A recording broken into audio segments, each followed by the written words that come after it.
girls in my area cold. Dark skin, light skin, medium tones. Pumping braids got mini afros. Thick lips got hips, some of us don't. Big nose contour, some of us won't. Never wanna put us in the media, bro. Want a fat booty like Kardashians. Want a fat booty like my auntie got a yo. We like the blood clot, tell her reload it. I've got the camera, my girls are posing. I need some backup, then my ones are rolling. Grown women things, I'm never at risk. Mind my own business, I'm never in mess. Who am I ain't bae, get a slice of the cake. Want a house with a view and a new pair of shoes. Keep it real from the jump, Gucci gang, little pump, little vibe, little bass, little kick, little snare, little lies, big truths to you. You're not my supervisor!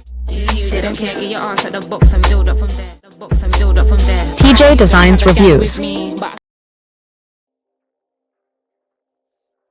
All right. Let me just do a little bit of fixing here, and we can get this on the effing road. So, this was one of the greatest episodes I've ever seen of Daredevil. And it didn't even have anyone really doing anything much heroic. Now, I have seen some of the greats, some of the best episodes of Daredevil. I've seen it all. I mean, I've watched all 3 seasons. Nothing ever hit quite like this. This shit hit in ways that you can't possibly understand, dude. You can't possibly understand it. You cannot possibly understand how an episode can hit you like this until you understand the entire layout of this show. We all worried, right? We all worried that this show could do it. Could this show do it? Could this show actually sit here and really capture the greatness of what made the Netflix series what it was? Yeah. These writers got it down. These writers are on the ball, on point. So let's get into it. This episode hit me in a various ways, various waves of emotion. It was basically the tension episode, where it showed that everything is on a thin wire, where everyone is tense, everything is getting down, and people are holding it together. It's just a big powder keg, and it represents kind of everyone's angst for waiting for this show to come back in the first place. With us waiting. Are we ever going to get this fucking show back? Is Daredevil ever going to come back? And by God damn it, it's been worth the fucking wait, man. Almost worth. I mean, God, I fucking love this show right now. That's all I'm going to say. It's been amazing. Not only has every episode hit in ways that you can't possibly understand, but it's done it without having to rush Daredevil coming back. It'll make you appreciate when it happens.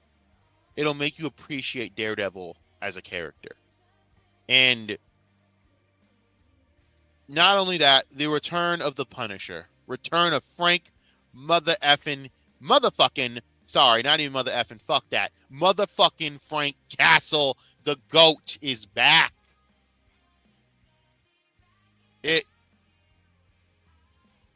It's phenomenal. It's phenomenal. It's phenomenal.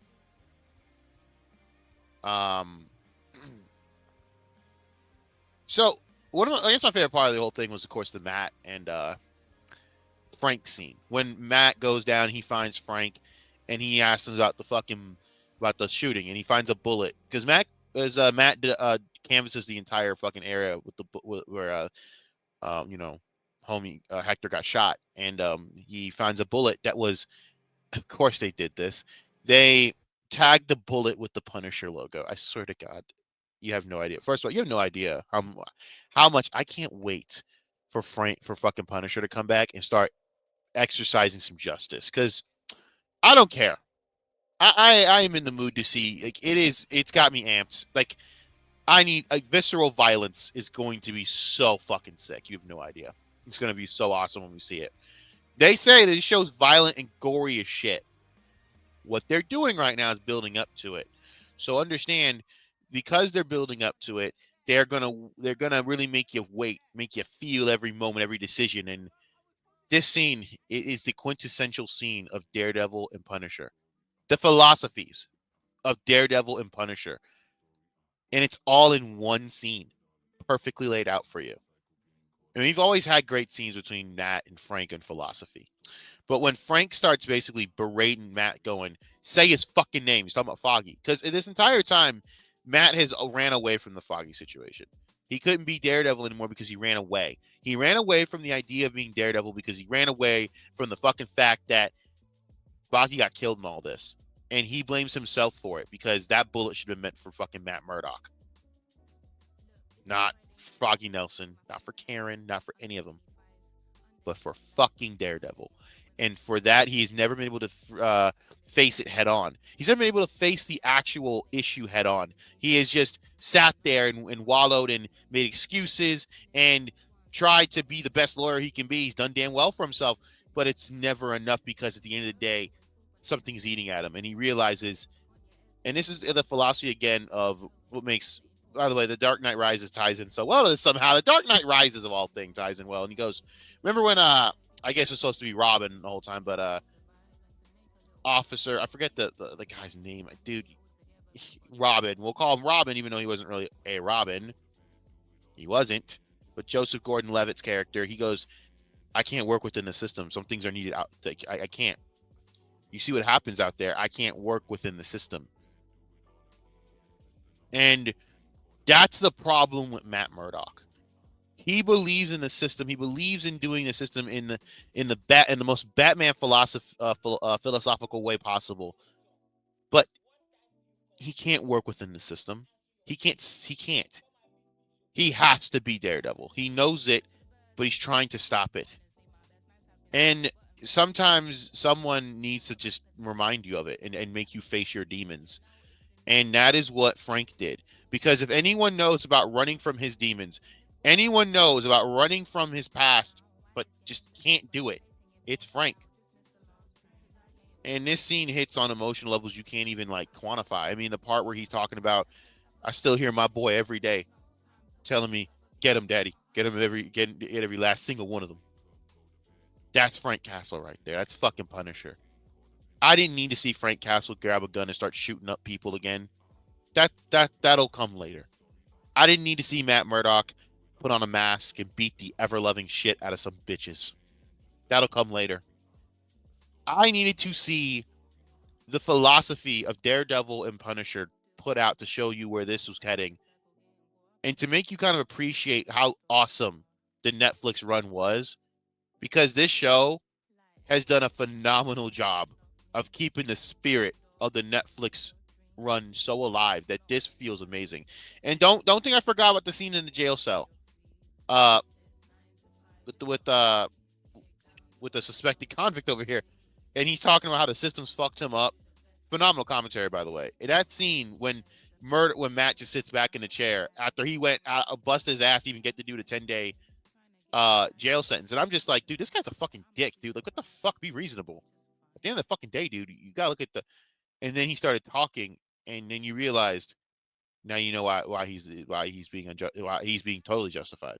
The system has destroyed his life, and it's disgusting. He says, y'all can afford. Oh, sorry. Y'all can afford all this money to put me in a goddamn jail cell, but you can't even afford a fraction of that to feed me. That was heartbreaking. And it was heartbreaking because it's Matt Murdock being like, this is why I'm Daredevil.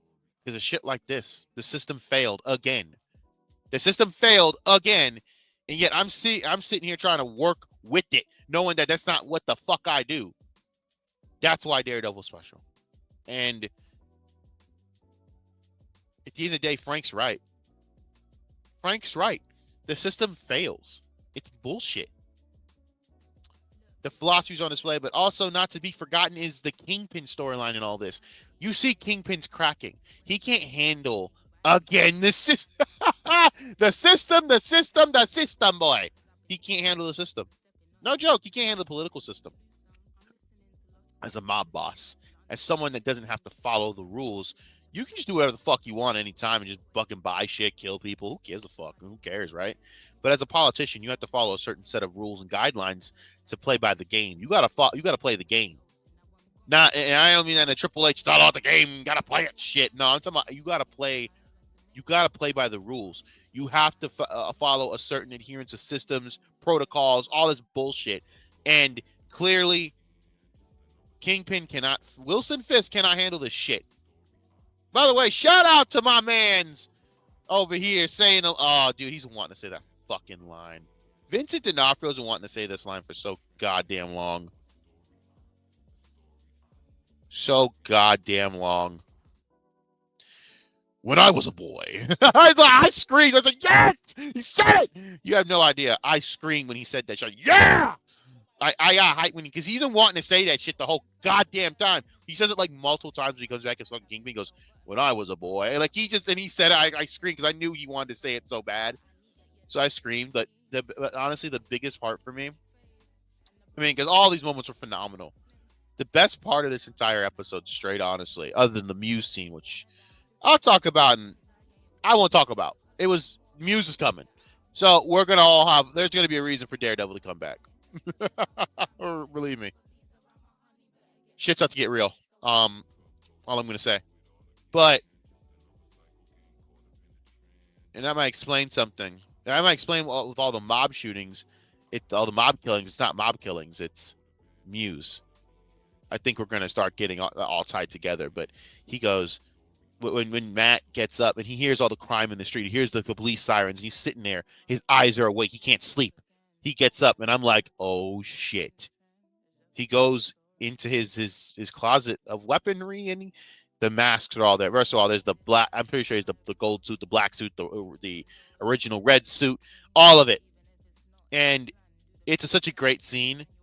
He looks at the helmet, he puts it back, and then he grabs his like multi-tool nunchuck. What the fuck you want to call that goddamn thing? And if you've seen the Daredevil 2003 movie, you will understand why this scene is really awesome. So, for those who haven't seen the 2003 Daredevil movie, it's not going to spoil much for you, even though, Jesus Christ, Johnny Somali. Sorry, I shouldn't interrupt with bullshit from the real world. It's not even just that, but he gets the multi-tool, right? And my God, it's such a good fucking scene. He gets it and he starts training with it. He says he starts running it around. And this is a screen from straight out of fucking 2003 Daredevil. Straight 2003 Daredevil. The old cheesy hokey ass movie. But it's a straight up callback to it. Where Matt's training with the fucking what's it called? I'm trying to remember. Well, he's training with the fucking multi-tool. Basically, it's he's training with now using the rope dart tool. And it's a straight callback because this is a callback to when Elektra was training to kill Daredevil in the 03 movie because she was wrongfully told that Daredevil killed her mama. I forget the goddamn actual premise. I can't remember. But she starts training with the sandbags. It's a really kind of dumb scene, but also a phenomenal scene. You know what I mean? But it's a great callback. So, yeah, it really feels cool, bro. It's a really cool callback. No, for real. Like I'm just trying to find the words because it's like I can't believe I actually made that callback.